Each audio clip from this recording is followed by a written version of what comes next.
Welcome and good afternoon, everybody. I'm Joan Brzezinski, and I'm with the University of Minnesota China Center. And thank you for joining this Considering China webinar series. And thank you for supporting the China Center. And your generosity makes these programs possible. We particularly like to express our thanks for the support of Kaimei and Joseph Terry. Their philanthropic support of this program makes all the difference in the world. So thank you, Joseph and Kaimei.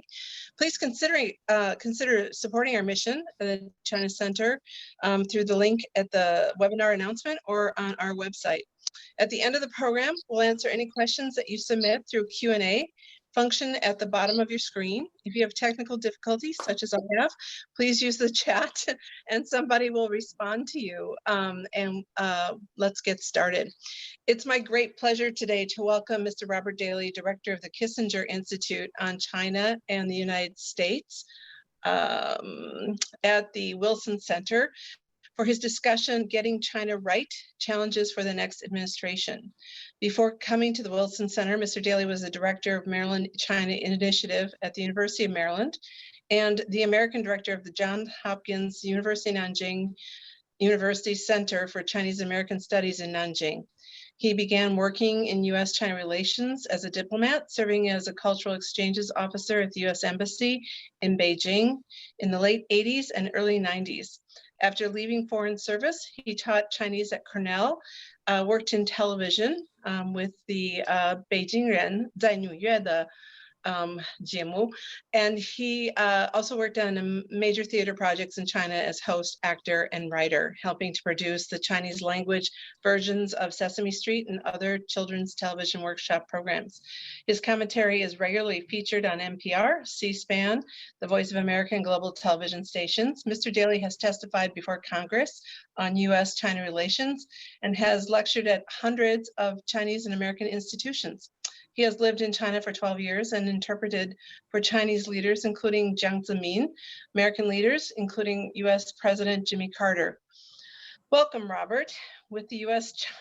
presidential election nearly in our rearview mirror, we're anxious to hear your thoughts and expectations for the U.S.-China relationship under the Biden presidency. Thank you. Looking forward to your chat. Thank you, Joan, and thank you, Haiyan, and thanks to everybody for tuning in. I'm very glad to be working with the University of Minnesota China Center. I'm only sorry that I can't be there in person. This is really a pioneering organization in the United States and in U.S.-China academic relations. I've known its work for a number of decades, and I hope that at some time I get a chance to actually go out there in person and meet all of you there.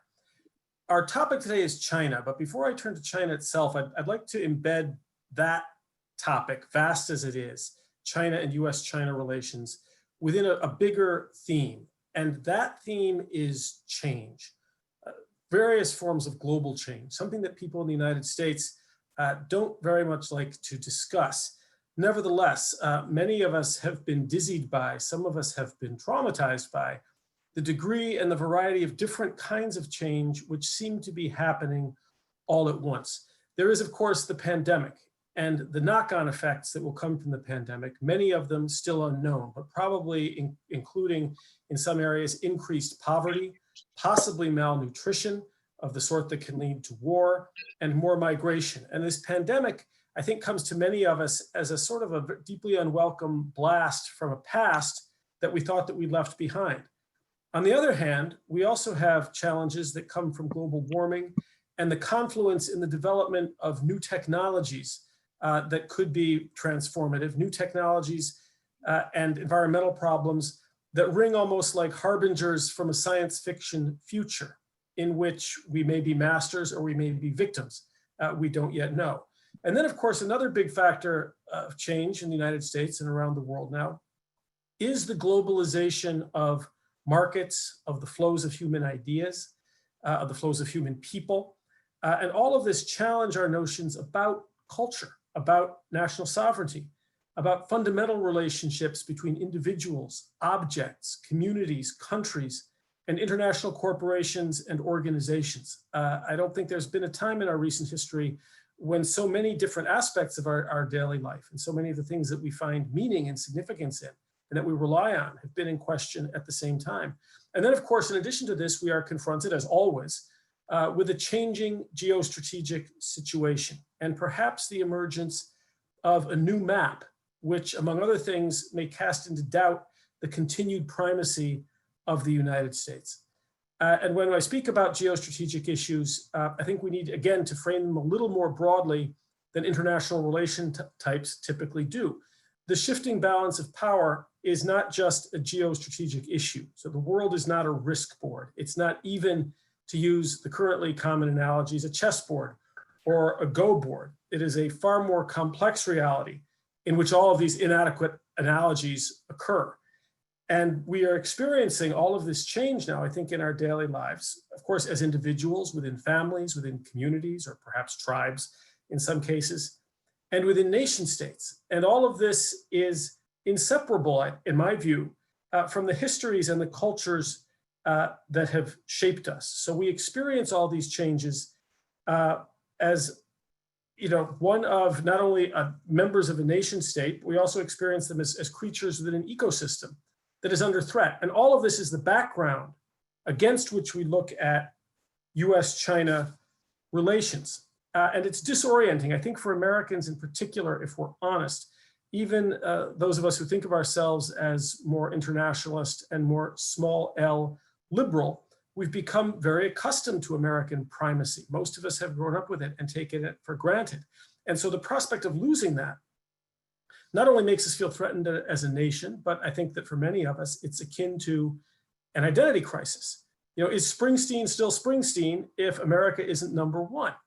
Do whatever our cultural benchmarks are, is Huckleberry Finn, is Laura Ingalls Wilder, are Harriet Tubman and Jim Thorpe and MLK, whoever your heroes are, do they matter in the same way if the United States is just another country? If we're going to be just another country, do Americans see themselves in the same way? So it's a world of great changes, truly epochal challenges. And the rise of China is one of those many epochal challenges that forces us to question our fundamental assumptions. And I think the question that emerges from all this environment and from China is, how able are we, how able is the United States itself to change and adapt to this environment that we find ourselves in? And we just had a presidential campaign, two presidential campaigns, in which we heard that we would make America great again and that we would build back better. And the again in the first slogan and the back in the second both make me a little bit nervous. They're both seem to be hearkening back to some time left unarticulated when we had it right, rather than looking forward. And as you will discover in the course of my remarks, I'm no great admirer of China's leader, Xi Jinping's, but when he speaks of China's situation, domestically or internationally, he almost always begins by saying something like, the world is changing fast. And some of the changes that are coming bring us opportunities, and some of them are threatening. And our job is to adapt and to change ourselves such that we maximize opportunities and minimize the difficulties. And that kind of language, as simple and as common sense as it seems, and in some cases as disingenuous as it is in Chinese politicians' mouths, their slogans are as disingenuous as those of our politicians. It's about change. It's a theory of dynamism rather than making America great again or building back. We seem to have more of a theory of stasis, healing, recovery. So can we change ourselves, or have we become too complacent? That, again, by way of a broad background in which I think we need to frame US-China relations. So let's begin with the relationship today. Where is it? Supporters of the Minnesota-China Center certainly know the answer to this. China has now risen and is, for all intents and purposes, a peer competitor with which we are engaged in a long-term, it'll be decades in the working out, global competition. Not a competition to be the world's only superpower or what Bill Clinton called the one indispensable nation. That kind of primacy is probably beyond the grasp of any nation. But we're competing with China, again, around the world, at both poles, on every continent, in cyberspace and outer space, to be the most influential nation in the shaping of security architectures, trade and investment regimes, very importantly, the development, marketization, and regulation of new technologies, but also in global norms and practices and in the values. We're competing about the values that underlie international systems. So this is in part an ideological competition and not just a competition over issues like, for example, the South China Sea or the East China Sea. So China, I believe, is indeed our greatest geostrategic challenge. I think that the Trump administration was correct to bring that to America's attention. And I think that they did us a favor in bringing that to our attention sooner than it might otherwise have happened.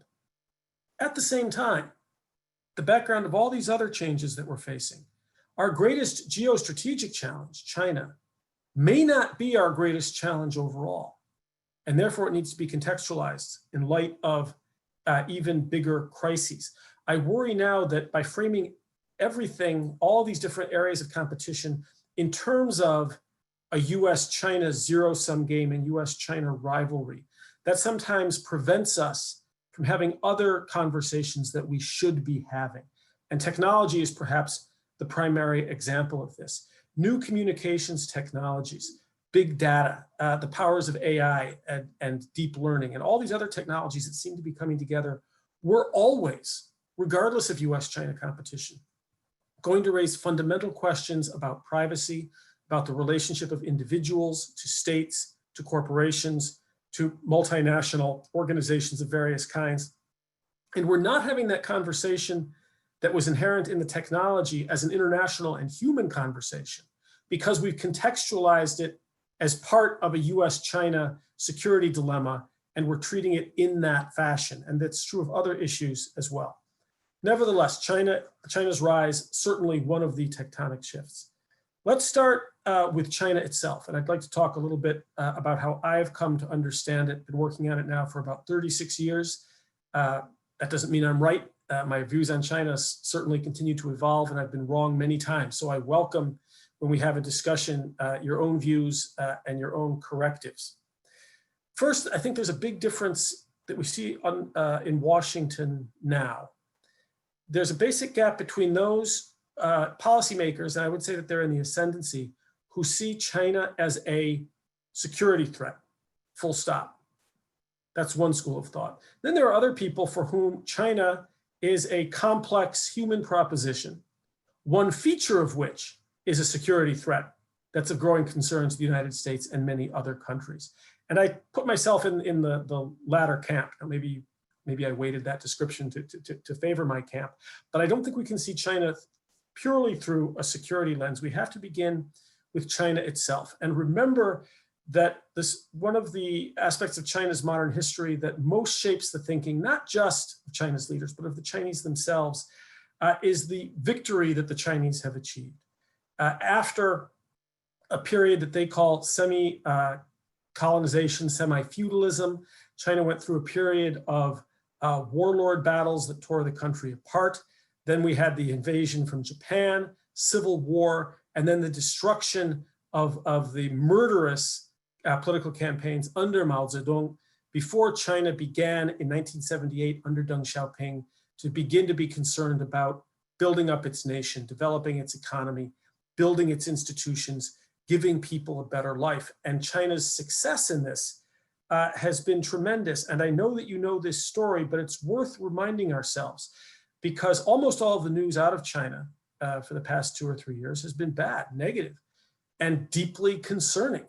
It is true that this country is moving from authoritarianism to a form of techno-totalitarianism as it builds out a surveillance state. What has been going on in Xinjiang is indeed egregious. I think that the term cultural genocide, which is not a UN legal definition, it's just a way of speaking about what China's doing to the Uyghurs, I think is justified. China's aggression in the South China Sea, in Taiwan, what it has done to Hong Kong should all concern us in very much the ways that the media implies. But when you read about that, it's easy to forget that for most Chinese, the story of China's modern development is actually a victory narrative, and it is a virtue narrative. It's a narrative of triumph, of which the Chinese people, I think, are rightly proud. remember that the World Bank estimates that China has lifted 850 million people out of extreme poverty. China has gone, as Xi Jinping framed it, from standing up under Mao to developing and getting wealthy under Deng, to now increasing its global status and wanting to take a central place on the world stage under Xi Jinping. China seems relatively certain of its trajectory. It seems confident in many ways.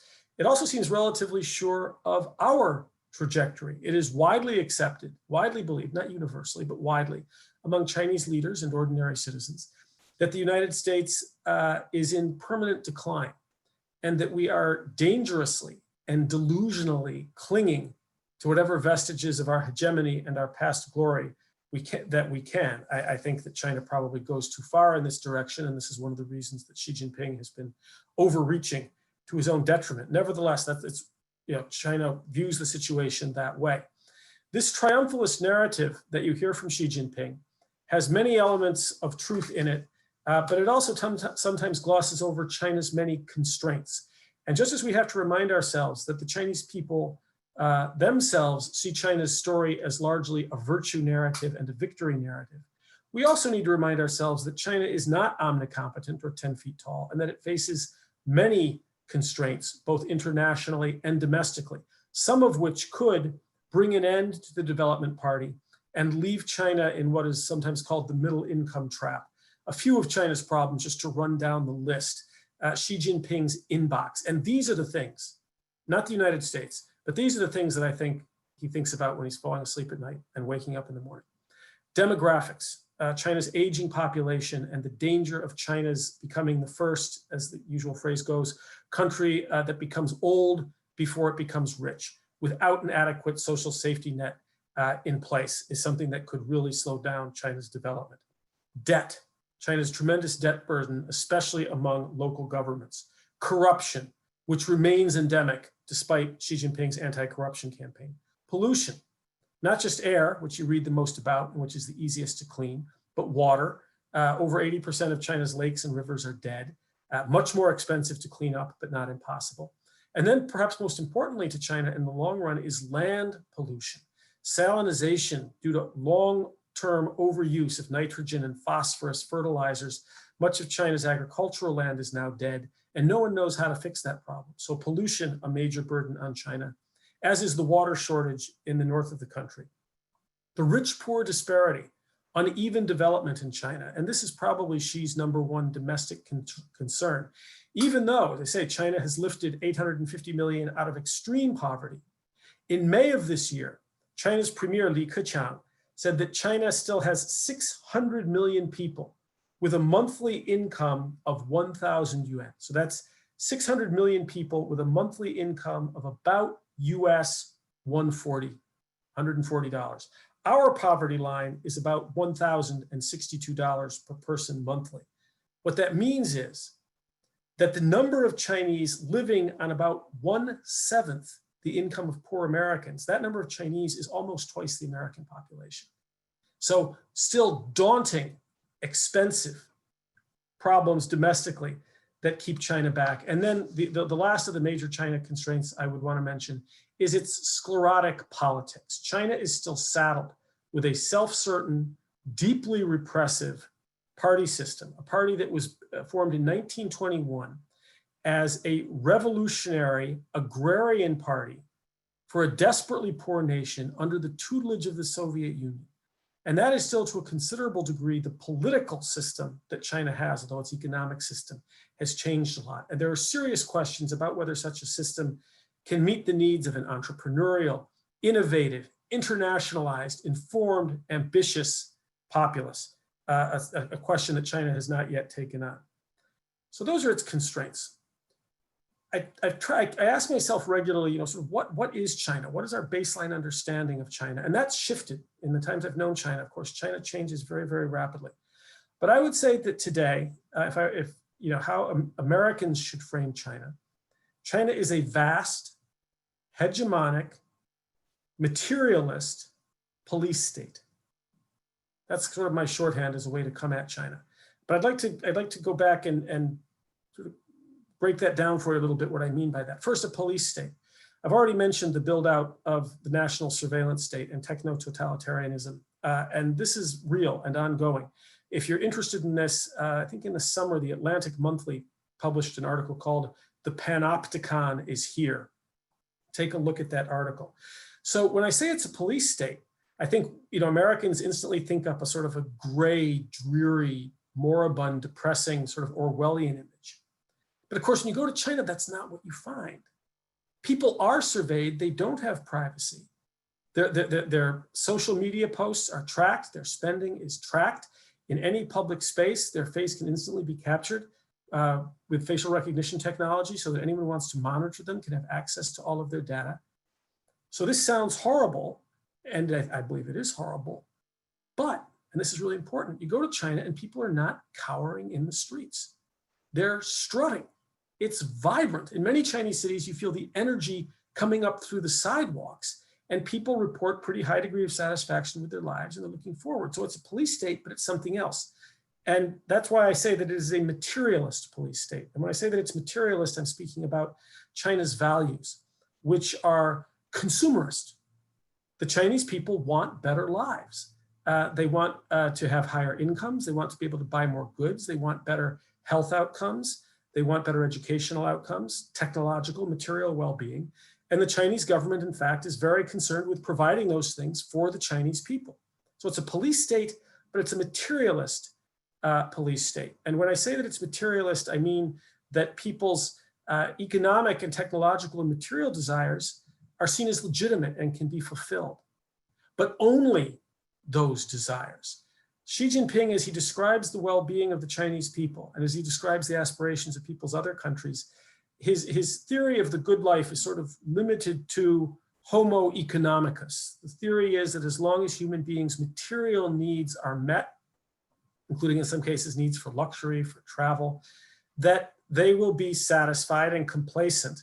And there is no hierarchy of political, social, or spiritual needs. The Chinese Communist Party rejects the notion that people who become wealthy will want to have more of a say in the formation of their government, will want political pluralism, will want more transparency, will want freedom of speech. So it's a materialist police state. And to date, for most Chinese, I think the evidence suggests that Xi Jinping, for the time being, may be right about what his people want.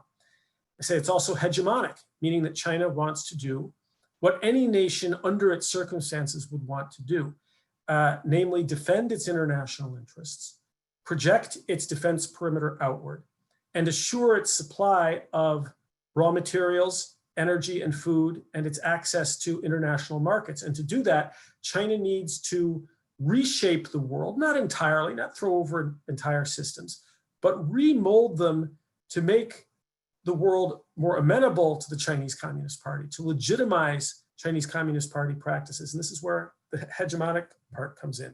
And then again, in my formula, China is a vast, hegemonic, materialist police state. China's vastness matters. 1/5 of humankind. So another way of thinking of the China question is 1/5 of humankind multiplied by wealth in the context of aggrieved ambition is equal to what? What is China?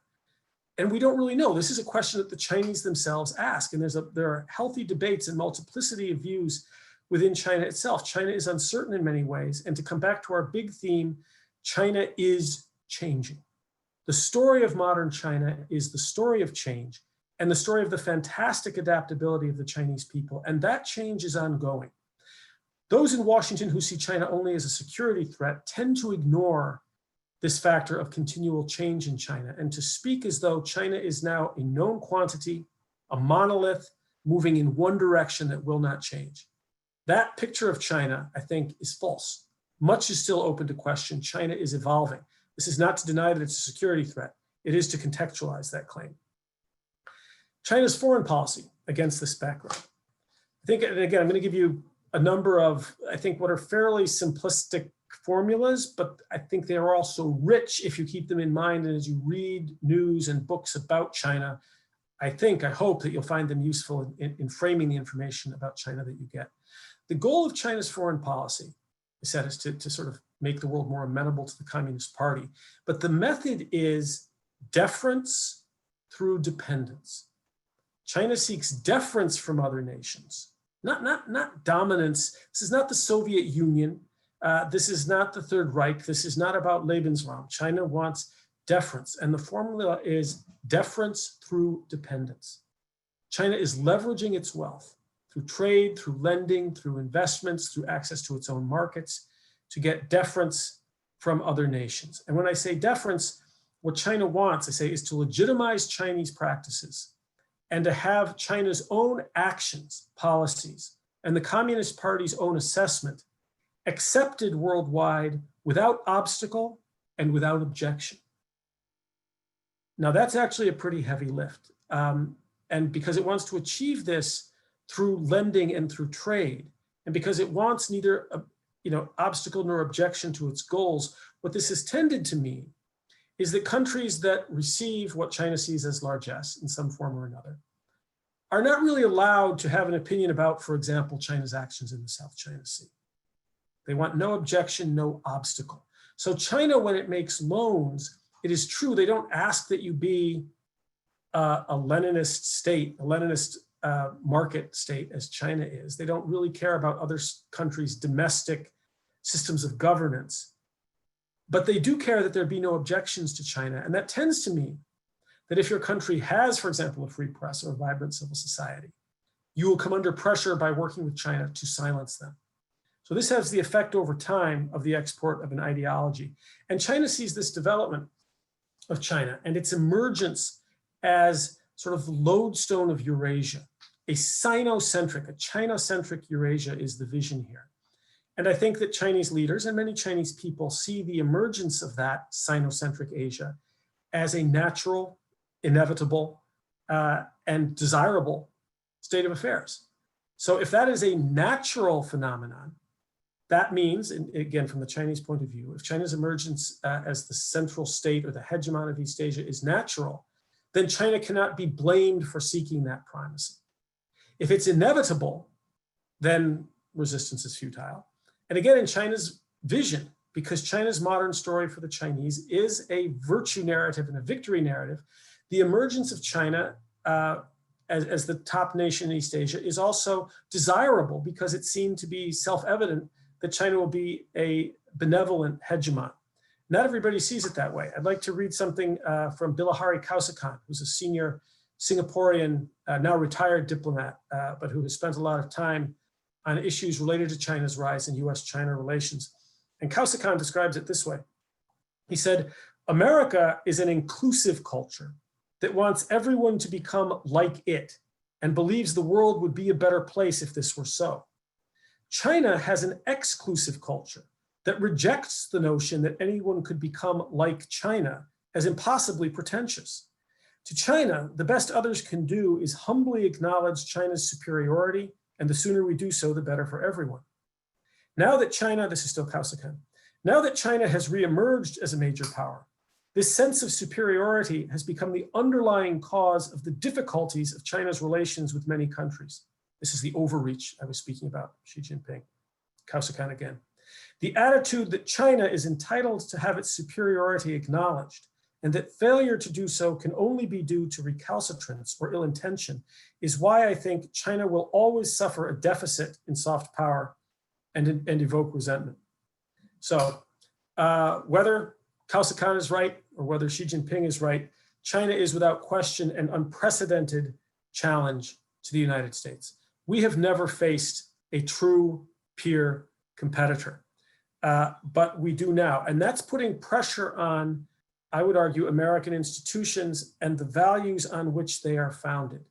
And what I mean is I see three core American institutions.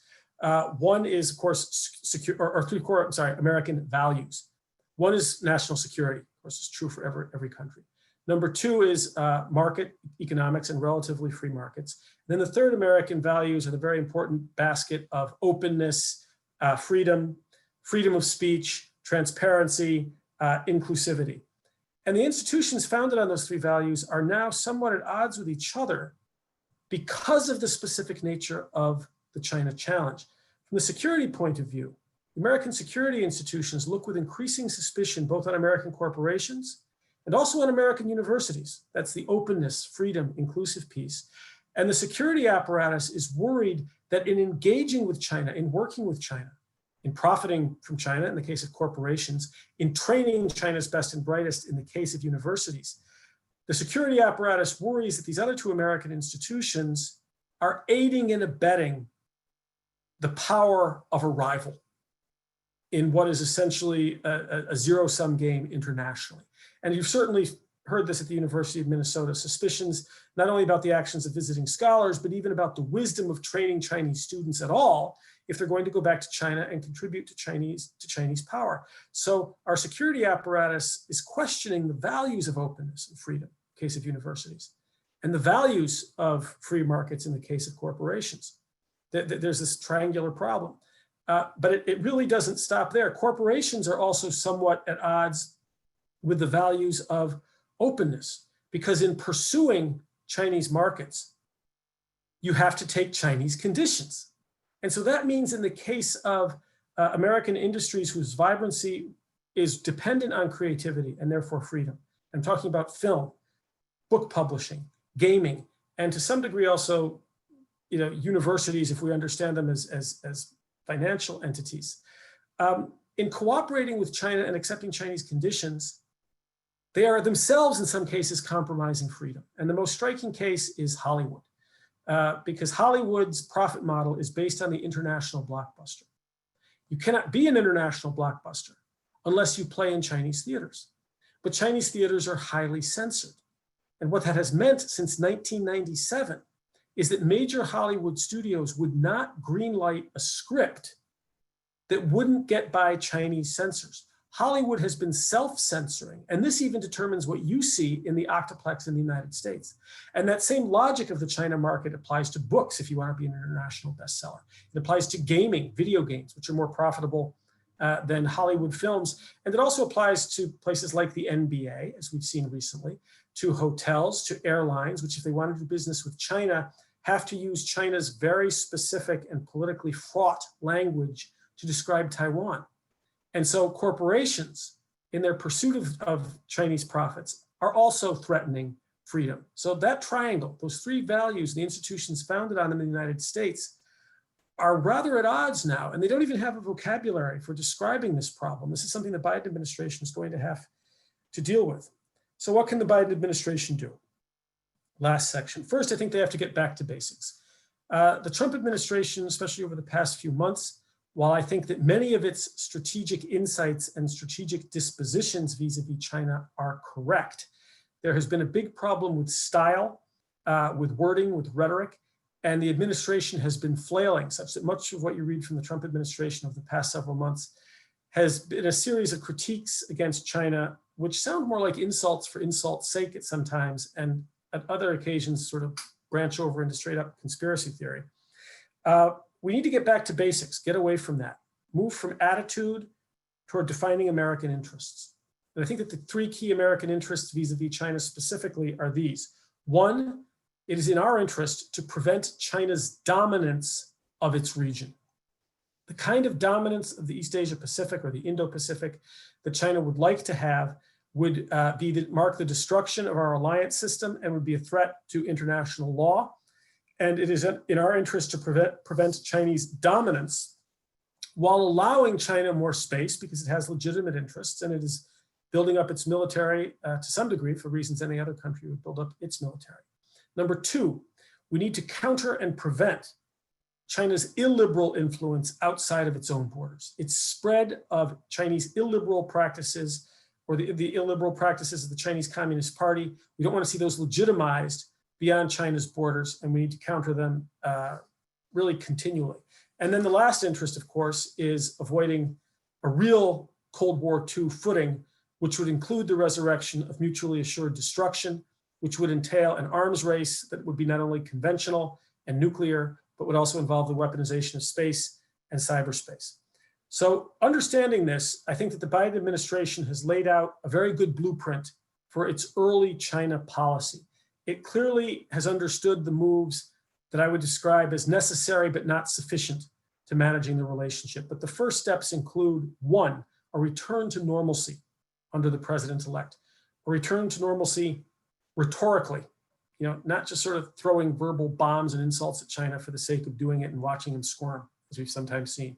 A return to normalcy bureaucratically, the re-enabling of the expert bureaucracies, which tend to mitigate against the kinds of extremes we've seen under a personalized China policy under President Trump.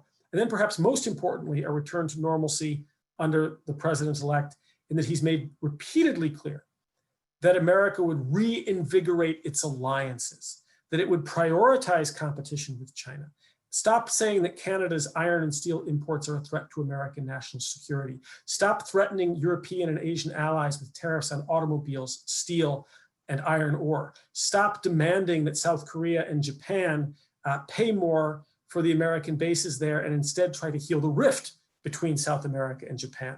This strengthening of alliances is key, but it's part of a return to normalcy. The other big pillar of the Trump policy, China policy, and I think, again, this is essential, but there's a question I have about it, which I'll get to, is that we must be more competitive. If America wants to prevail in the competition with China, we have to get more competitive and find new sources of power, and do this by reinvesting in research and development, in education, and in infrastructure. Do this by addressing the problems of gross economic disparity and taking on the issues of failing communities in American cities and in rural areas, trying to get a workable healthcare and immigration policy, et cetera. So the Biden administration has been saying, China's a problem, but there's a problem with us too. And we need to heal ourselves and increase our own game and compete with China. Now, on the one hand, I think that that's unquestionably true. On the other hand, I worry because I've been in too many conferences and closed door meetings in which we say, well, here are all the problems from China. And then everybody sort of says, well, yes, but of course, this is really an American problem and we need to get our own house in order. And everybody says yes, and they congratulate themselves on their introspection, and they leave the room and they do nothing. They don't actually get our own house in order. We haven't, over the past 4 years, invested in new infrastructure. So the timeline for increasing our competition with China and for healing ourselves, that timeline is a little bit too long. China is on the move. This is a dynamic situation. We can't take 5-10 years to heal ourselves, if indeed that's even possible. We would probably, many of us in this conversation would disagree about what that meant. China's on the move. Xi Jinping is moving forward. So we have to find a way to both compete with China by self-strengthening, but also to confront China and counter it as we build going forth. And that's going to be very difficult. And so it raises again the question that I started with: change. Can America change? How must America change? The Biden slogan for foreign policy indicates that he understands this, and that he speaks of a foreign policy. We need a foreign policy that works for the middle class. That makes the essential link to domestic and foreign affairs. But of course, the details haven't been spelled out. It remains just a political slogan at this point. But the Biden administration clearly understands that we no longer bestride the world like a colossus. It's not clear that we want to do that anymore. And therefore, we need alliances. We need to work with other nations that share our critique of China and that share our concerns about China. Most of Europe, Australia, New Zealand, Japan, South Korea, in fact, much of Southeast Asia shares these concerns. So we need to pool our strength by working with allies. So just lastly, 2 more minutes. We will see a return to normalcy early in the Biden administration. But that's about, I think, as far ahead as we can see. It's very hard to see beyond that because the situation is changing so quickly in all of the ways that I described at the outset, not just the geostrategic challenge, but all of these challenges are having an impact on each other, and there are simply too many unknown unknowns. But I think that the return to normalcy will, for a period of time, I don't make bets as to how long, but it will be a limited period of time, 6 months to a year, will at least sort of stop the dizzying spin, will give us a chance to clear our minds and to purge us of anger so that we can change more deliberately and more effectively. So we don't really know, going much beyond this, what the government can do, but I think it's clear what places like the University of Minnesota can do. And I think that the role that you play and that the China Center plays has always been important, and it's going to get more important. And what universities must do is, of course, support faculty research and especially educate their students and prepare them for this fantastically complex world that they're going to be facing, a major part of which comes from the challenge from China. So in closing, I'd like to read something from Alistair McIntyre of Notre Dame University about the role of the universities, this educative role, because I think it's important for places like Mingda, the University of Minnesota. And McIntyre wrote this: "How can we come to terms with cultures radically different from our own, so that we learn as far as we can to speak as their inhabitants speak, to see as they see, and to think as they think? Such learning involves coming to understand ourselves, not as we customarily do, but as they understand us. And it at once raises the question of how we are to decide between their understanding of us and our own understanding of us, between their evaluations and ours. Yet this question cannot be fruitfully formulated or seriously asked until we have assimilated to some significant degree the language, the way of life and thought, the works of literature and other arts of some particular alien culture. So we have to begin by learning, say, Mandarin or Japanese or Arabic." So I will end my remarks with those comments from what much wiser man, and hope that the University of Minnesota will continue to be a leader in this very important work. Thank you. Thank you, Robert. This was really an excellent discussion. I appreciate your very wide-ranging assessment of the U.S.-China relationship. I think there's so much more that could be drilled down and discussed in finite detail. We have a bunch of questions started already. So I'll start with, how will the sclerotic political structure that you describe, the current constituted CCP, ever take in, process, and adapt to new ideas of the younger generation that can be counted on to bring the country forward? Well, I don't think that the Communist Party has an answer to this. They welcome ideas from the young generation within certain spheres.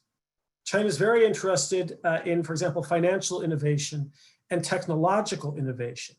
China's theory of education is that you can foster world-leading innovation in narrow technical and financial fields while squelching it in the humanities and the social sciences and in political and social life. That's the fundamental proposition of China's educational system, and its economy and its innovation system depends on that. And there's a question about whether that is true. Whose theory about the good life and about what people want is going to prove to be true. Now, China is not wholly reliant on its home educated talent for new technological innovation. It sends students all over the world. It reads journals, it collaborates with laboratories. Yes, it also steals intellectual property, but it's developing some of its own as well.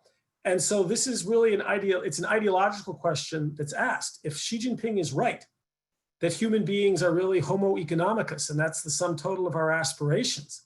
And if he's right that an education system can train, world-leading creative scientists while squelching novelists and playwrights and poets and political scientists, then maybe I'm wrong, and maybe it's not sclerotic. And in that case, Xi Jinping is right, that's how human beings function. I don't think so. I think that the evidence of history, and certainly the evidence of many developed nations, suggests otherwise.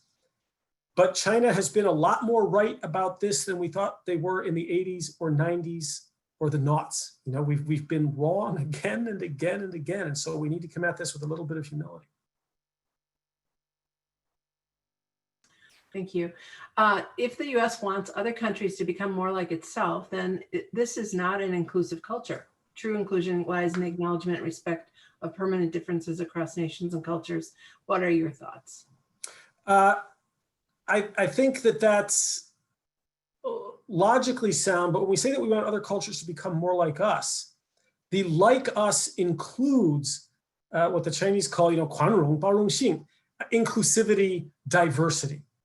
The proposition of being like us is be a place that is multicultural, that thrives on the debate and the marketplace of ideas, that thrives on competition, that thrives on individual freedom coming from all sorts of sectors. America is a culture of subcultures. China's none of those things. It could be, but Xi Jinping is squelching that. So, the Chinese many Chinese would ask the same question in China. And the way that they challenge America's proposition is they say, oh, in the international sphere of ideas, what we want is called he er bu tong, this old Chinese idea that peace, we can all get together, even though we're different. And so they say, no, you Americans are hypocrites because all China, you say you value diversity. And all China is doing is adding a different set of ideas and systems and theories of governance and therefore making it more diverse. But this is disingenuous because those ideas of governance squelch all diversity and silence all dissent. So it sounds good at first blush, but it actually, I think, does not hold up. Thank you.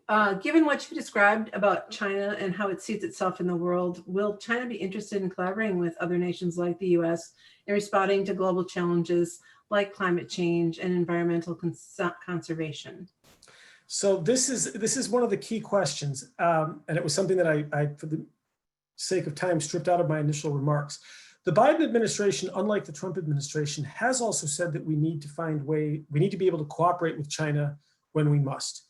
To global warming, global crime, pandemics, anti-nuclear proliferation, whole series of areas.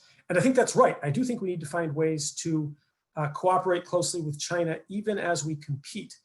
I have some questions about whether China will allow that. Will China really truly cooperate with us on global warming when we are saying, as the Biden administration has said, that what they're doing to the Uyghurs is genocide? Biden is now won. He has said that it's genocide. There's a good chance that we boycott the 2022 Winter Olympics in Beijing.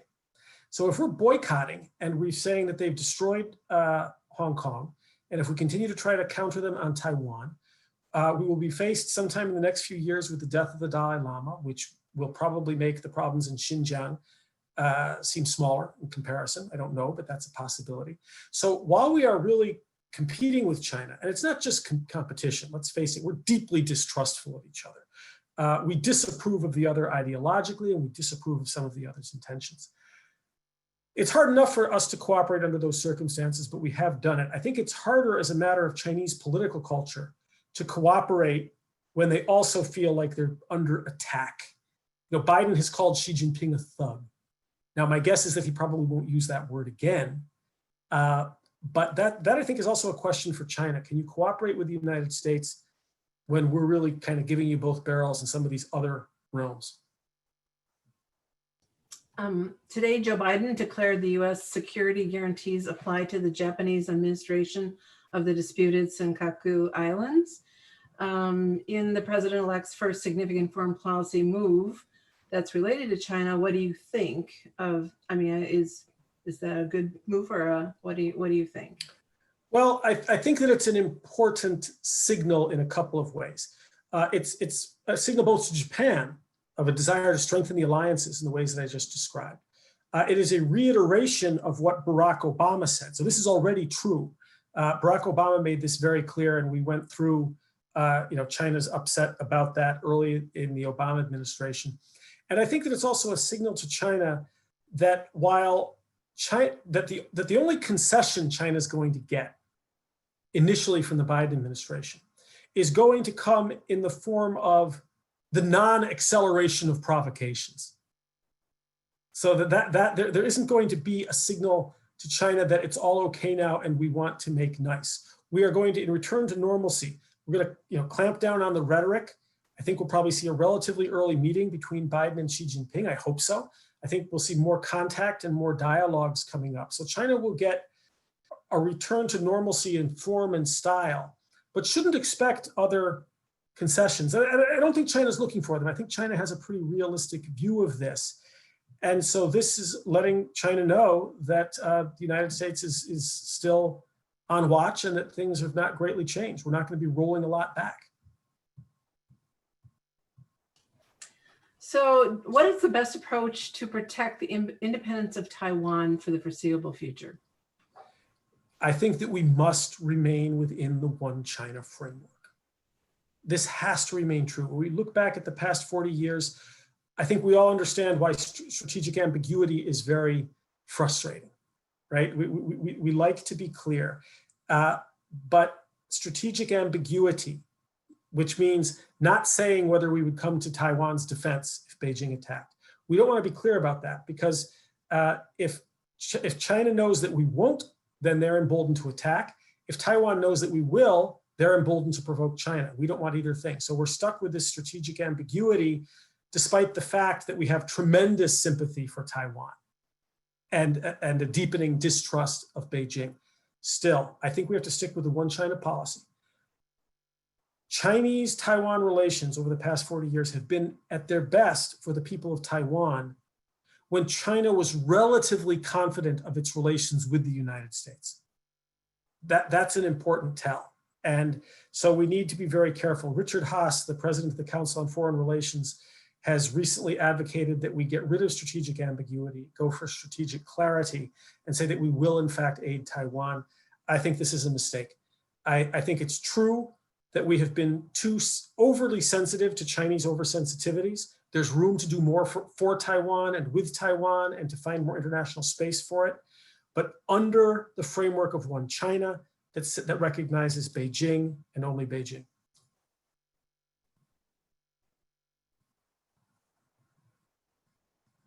So I wanted to kind of go back to the university perspective. If you were to advise university presidents, perhaps specifically research one institutions like University of Minnesota or other Big Ten schools, what would you suggest? How do they handle inclusion of Chinese students and scholars as they grapple with major budget shortfalls, but also national security issues? So this is being worked on right now at the National Academies of Science, Engineering, and Medicine, and also at the Office of the White House Advisor. Under statute, the National Defense Authorization Act set up two bodies which are looking at these questions, and they're doing it from the point of view of what former Secretary of Defense Bill Gates called small yards, high fences. That is to try to define as narrowly as possible those areas of research that are too sensitive above a certain level for scholars from countries of high strategic concern to engage in American universities. So, Russia, China, Iran, Cuba, North Korea. But say the attempt is to define that narrowly, not to say basic sciences is off limits. So we're waiting for the results of those findings. And those, I think, will actually end up being pretty clear guidance for universities as to how to treat scholars from China and other countries. And it may simply put some, sub-disciplines off, out of bounds to people from some country above a certain level. Now, probably not at the undergraduate level. None of that is secret, right? So we're in a phase where we're waiting on those two sort of blue ribbon panels. The APLU, Association of Public and Land Grant Universities, and the National Association of American Universities both supported this law under the National Defense Authorization Act, and they're supporting and contributing to these efforts to define the areas that are going to be off limits. I do think the other thing that research universities have to do, and they've been very hesitant to do this, despite knowing what they know, and I've traveled all over the country meeting with universities about this. I understand why it's difficult. Authority within universities is tricky. University administrators, department chairs, deans do not like to say to faculty, thou shalt not, right? That's not the way authority generally works. But you've really got to require all faculty, not just those of Chinese origin, but all of them, that they absolutely have to report any moonlighting activities, any outside appointments, any participation in China's talent re-recruitment programs, which are not illegal, they're perfectly legal, but as a matter of self-defense for your scholars and yourselves, they have to be required to do that now. It's been very loosey-goosey, and you're going to end up with people it's already happening in some places, in real trouble if universities don't require this. I've visited a number of the major research universities, public and private, around the country, day-long discussions about this issue. And I always ask them, please, if you could assemble some of your American faculty of Chinese origin, we need to have a frank discussion. Never happens. Everybody heads for the hills. No one wants to look this issue in the face of the various kinds of institutional involvement that many American faculty, not just Chinese American, have with Chinese universities. And if you don't do that work, increasingly it'll be done for you in a way that won't go well. So I think that universities have to play a little more defense for the sake of their scholars. I think you're muted. Sorry, Joan, you're muted. I know, here I am. So we are coming up against time, and we have a lot of questions here. I would like to probably end just on your thoughts about who should be the next U.S. ambassador, and what advice would you give Biden and the ambassador on our relationship with China? There are many, many ways to be a successful American ambassador to China. Different people have gone out there with very different skill sets and experiences and have found a way to make it work for them. So I don't think there's any ideal set of credentials. You must have very high credibility in Beijing and Washington. People in both capitals need to know that you're an absolutely reliable transmitter of messages both ways. But the advice I would give to the ambassador in particular, but also to President Biden and to his people in the State Department, is that you need to reinvigorate public diplomacy and re-engage in a discussion with, which sometimes becomes an argument with, the Chinese people themselves. Engage. That has to be done. The Trump administration, especially over the past 6 months, have started to say, we support the good and freedom-loving Chinese people. We oppose the evil government. That's a false dichotomy. It's not that the Communist Party would claim that there's no separation between it and its people and that it represents their interests perfectly. That, of course, is propagandistic nonsense. But it is not true that the Chinese people feel, as Vice President Pence and Secretary of State Pompeo have said, they do not feel enslaved or imprisoned. Most of them, while they're dissatisfied with their government, like everyone else is dissatisfied with their government, they feel more enabled. And many of them feel proud because they know how far China has come and how fast. So in our public diplomacy, we have to engage with, especially the young people in China and engage in a discussion with them about all the things we've been describing today in a way that doesn't posit them as the enemies of their own government. That's completely untenable. Okay, on that note, we'll let it conclude for today. Thank you so very much for joining us. We're thinking next time we need to invite you back for a much longer period of time, but it's been a true pleasure to hear your thoughts about the U.S.-China relationship and its future, and we'll be in touch. Thank you very much. Really a pleasure. I'd love to get out there. Okay, good. Thank you. Thank you. Bye-bye, everybody.